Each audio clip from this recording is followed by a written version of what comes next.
Hello, my name's Nigel Bowden and I'd like to welcome you to lesson number 3 in our series where we explore MikroTik scripting. Hopefully you've completed lessons number 1 and 2, so you have your development environment set up, ready to complete the script that we're going to be looking at in this particular video. This is actually going to be a temperature checker script which will monitor the internal temperature of our MikroTik device, and it's part of a larger project that we'll be developing over the next few videos. So just have a look at what we're going to be covering in this particular lesson. We're going to be having a look at the solution I talked about, which is actually an alerting solution which will send error messages and threshold breaches into Telegram. We're also going to have a quick look at the requirements of this particular script so we understand what we expect it to do as we code it. And we'll go through the actual code creation itself, and then we'll do some testing at the end to make sure it actually delivers the features and performance that we expect. The way that I'm actually going to sort of approach this series is that hopefully through seeing examples and diving into topics about different commands and approaches as we meet them, you'll sort of get a feel for how you can develop your own scripts. I'm not going to go through every single command and all concepts in a sort of linear fashion. We'll just dive into each one as we meet it, and hopefully you'll pick up quite a bit of information of how you can create your own script. So there is some online documentation available from MikroTik which talks about scripting, and obviously there's a lot more information in the book that I've created which can be useful if you want to dive a little bit deeper, but hopefully there'll be enough here to get you going and get you sort of motivated to create your own scripts and learn a little bit more about this topic. So just to talk briefly about the end-to-end solution we're going to be creating over the next few videos.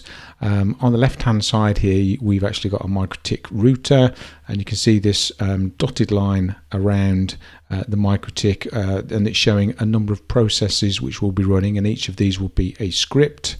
And we've basically got a number of what I've called probes, which is these 3 green scripts here, which are all run from the scheduler as indicated by the little sort of clock icon next to each one.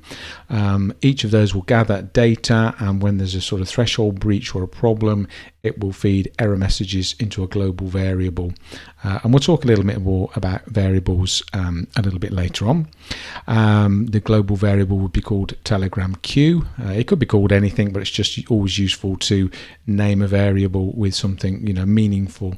And then there'll also be a 4th script, the one in the sort of orange color here, which is also run from the scheduler, and that will be the script which actually looks into the Telegram queue to see if there are any error messages waiting, and if there are, it will actually reach out across to the Telegram cloud service to ping an alert onto a device such as a smartphone which is running the Telegram app. So it's going to be quite a useful practical thing that you can use for monitoring your MikroTik environment. So that's what we're aiming to build, but the one we're actually focusing on today is the temperature checker script, which is probably the easiest of all of the scripts, and it'll be a nice gentle introduction for us to create something useful.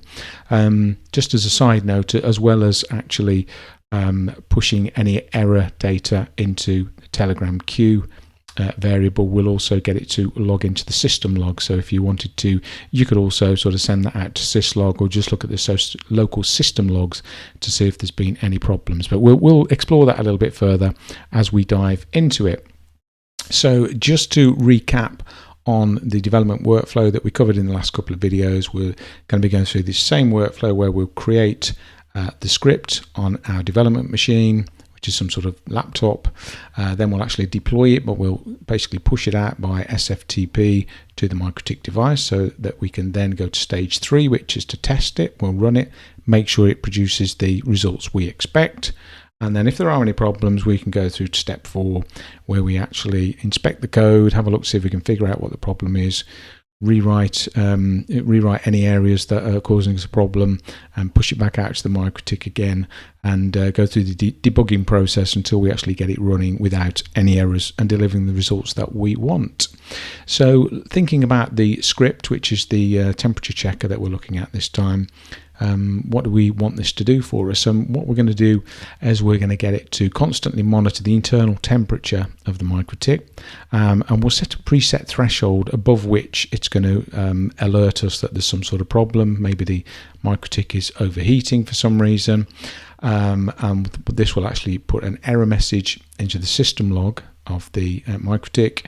It'll also push an error message into the Telegram queue global variable that I spoke about, and this will get picked up by another script later to actually ping the Telegram system and tell us we've got a problem, and we'll run it from the scheduler. We'd probably run it for something, maybe you want it to check every 15 minutes, maybe every 30 minutes. We certainly don't need it running too frequently, so we will also add it to the scheduler. And you might be wondering where we actually get this data from, and we'll actually get this from the router OS command you can see on screen here, which is /system health get temperature, and we'll basically take the output of this, which will give us the current internal temperature of the MikroTik, and we'll feed it into our script and make a decision on, is it too hot, is everything okay, and if there's a problem, we'll actually create an alert. To actually run this, we'll run it from the scheduler, and we'll literally just run the /import temperaturechecker.rsc, which is basically just running the script that we are going to create.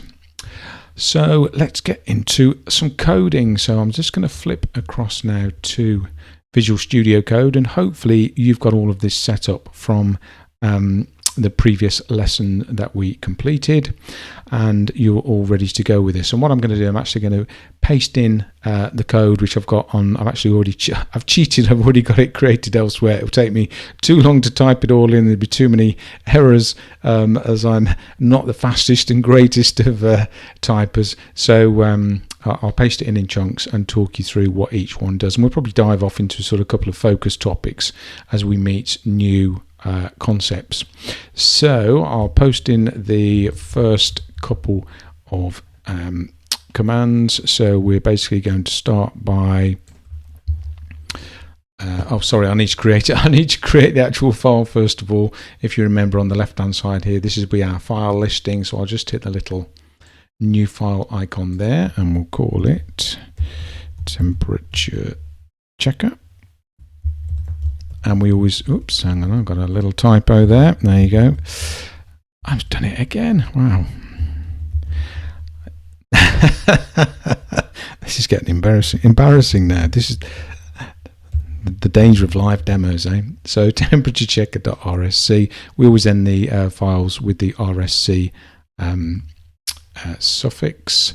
And so we're all ready to go now. We have the temperature checker file open and ready to paste in our first pieces of script. So the first line that we've got is just a very simple one-line comment. So this is just giving us an idea of what the script will be doing for us, and it's in this particular case for something this trivial. It's not critical that we put one in there, but certainly we get to longer and more complex scripts. It's always good to put some sort of inline documentation there to remind us how things work later on. So the first thing we're going to do is actually create a global variable called Telegram queue. And if you think back to the diagram I showed earlier for the end-to-end solution, this variable is the one that will contain any error messages which alert us to any problems.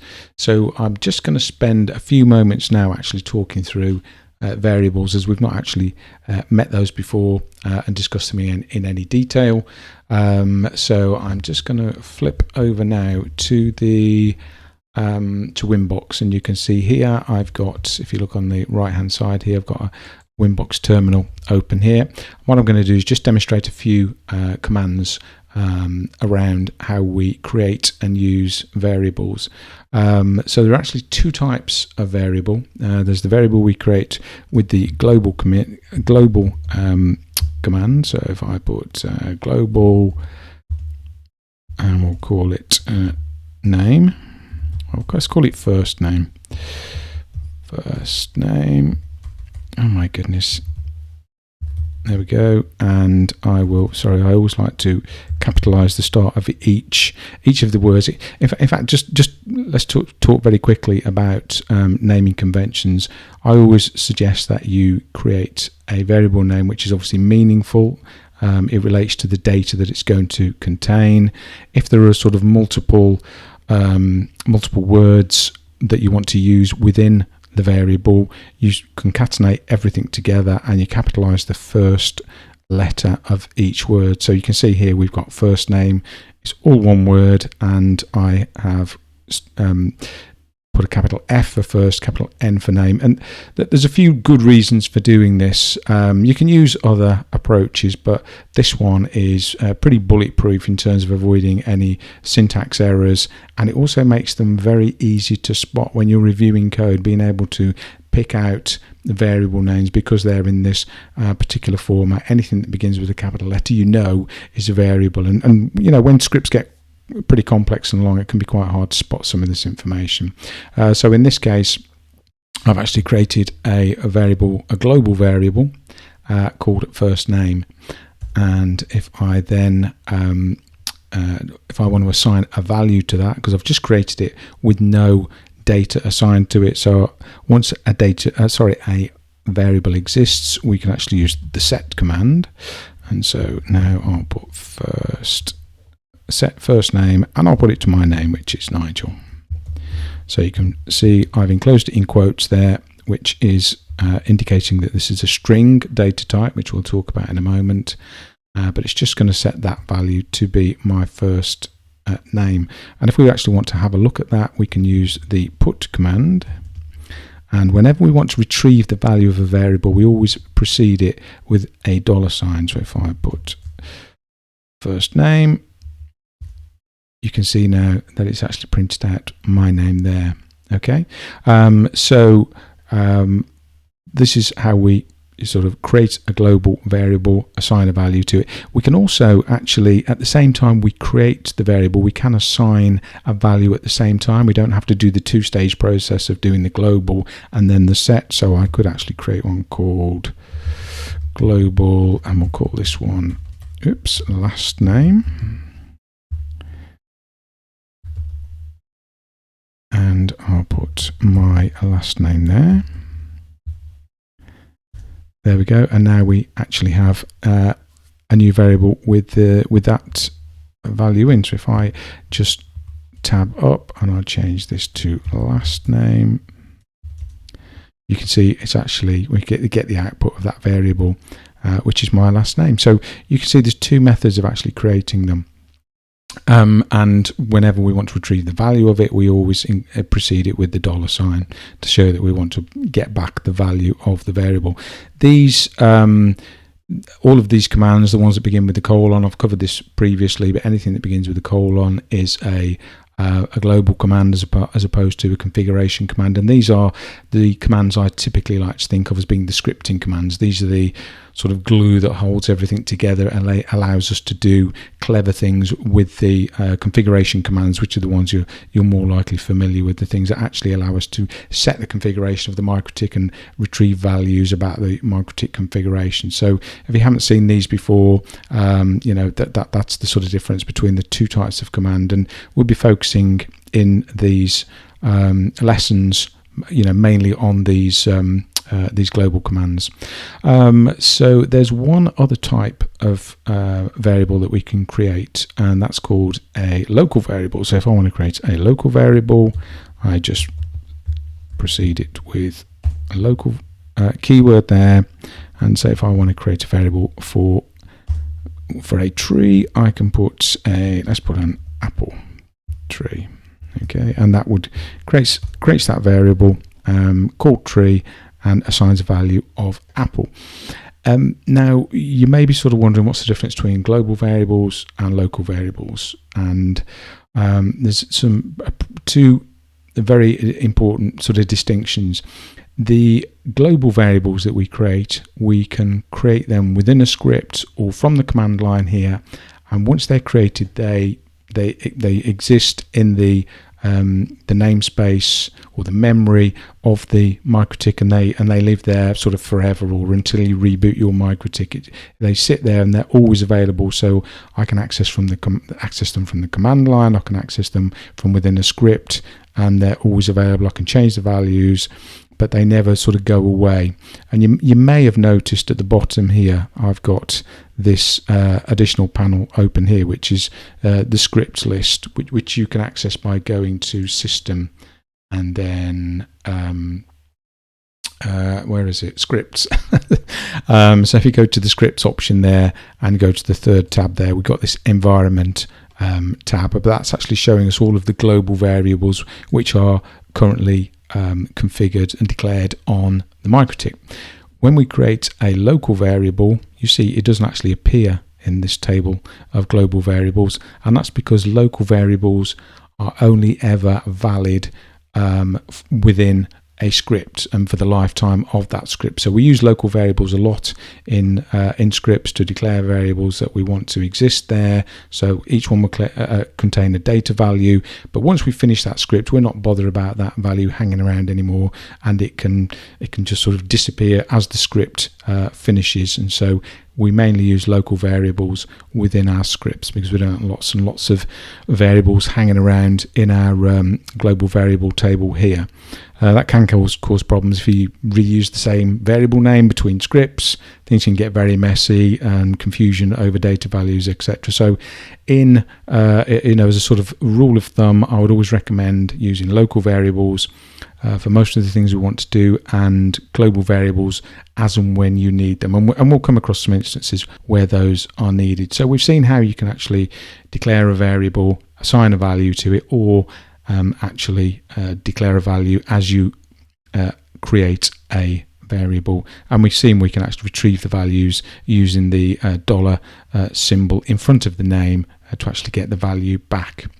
Okay, so that's probably enough about variables. There's one other thing as well. I did mention data types. When we're actually creating a variable, we always assign a piece of data to it. That's going to be some piece of data we want to reuse later or modify within the script. But the reason for creating a variable is to use it as a holder for some data that we're going to use within our script. But there are actually multiple data types that can be assigned to a script. We've actually used what are called string data types within the variables we've declared so far. And if I just go back to, I've got an example from the book. This is a table which shows all of the data types which are available, which could be assigned to a variable type. It could be assigned to a variable. We've got the array type. We've got booleans, which are true or false values. They could only ever have a value of true or false, and we'll look at those when we see if statements. We've got IDs, which are internal IDs, and every single configuration, piece of configuration within the MikroTik has its own ID, and that can be very useful for sort of more advanced configuration commands where we want to extract data, but we won't cover those in this video, but they are covered in some detail within the book. We can have IP and IPv6 types, IP prefixes. We've got two types called nil and nothing, and they are used for when inspecting the results of some commands. We're not going to go into those in any detail in this script. In these lessons. We've got a number type, which you'll see very regularly if you want to do any sort of mathematical additions, things like that. We've got the string type, which is where we've got textual phrases that we want to perform operations on, and we've got the time at the bottom here. And the time is useful for when we want to do timed operation, or maybe work out the amount of time which has elapsed between 2 points in time. So those are the main types. All of the data types which are available. We're mainly going to be using strings, numbers, and the array type in our script. And one thing to notice for the array type here, you can see we've actually got in the example, we've got three values here of apple, orange, and the number 5.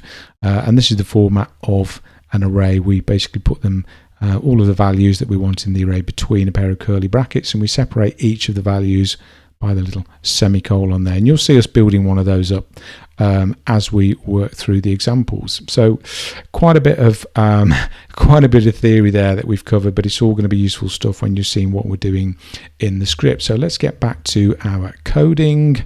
So we're basically starting off by creating ourselves this global variable called Telegram queue, which will be an array, a list of any error messages that we get.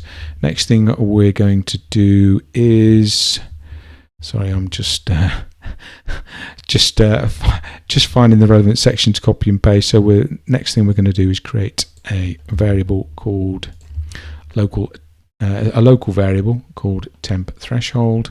And we've created this as a local variable because we only need it within the confines of this script. And we're just going to use this to define that if we have a temperature that's detected above 35 degrees centigrade, then we're going to create ourselves an alert, because that's a temperature I've decided is probably going to cause us or be an indication of having problems with the MikroTik's environment. The next thing we're going to do, we're going to create another variable called current temp, which gives us the current temperature of the MikroTik. And what we're actually, the way we're getting that is we're actually running this command here, the system health get temperature, and you can see it's actually enclosed by a pair of square brackets. And this is the syntax that we use if we want to retrieve the value of a command. So in this case, we're actually going to take the output of this command, and then the square brackets allow us to feed that into the value of the current temp variable. Okay, so by the time this is run, we'll know what the current temperature is of the MikroTik. And then the next thing we're going to do is we need to make a decision. Well, we know what the current temperature is, we know what our threshold is. Have we got a problem? Is the temperature too high?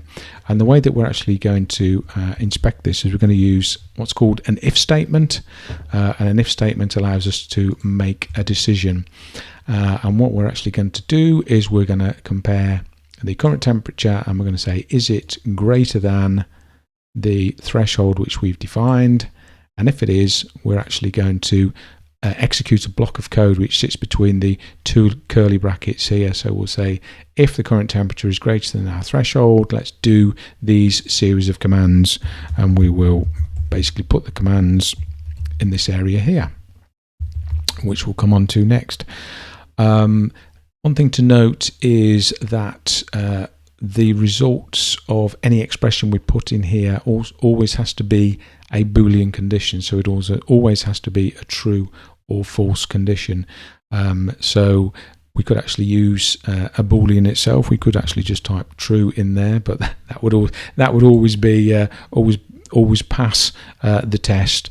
But just to give you an indication of what we expect to be in this expression for us to actually execute the commands within the if construct. Okay, so I just noticed this video is running pretty long actually, so I'm going to actually cut this one into two parts. We're just coming up to 25 minutes, so I'm going to cut this one short now, and then we'll resume this in part 2 of this video, where we'll complete the coding of the script, and then we'll do a little bit of testing and debugging and make sure it works as expected.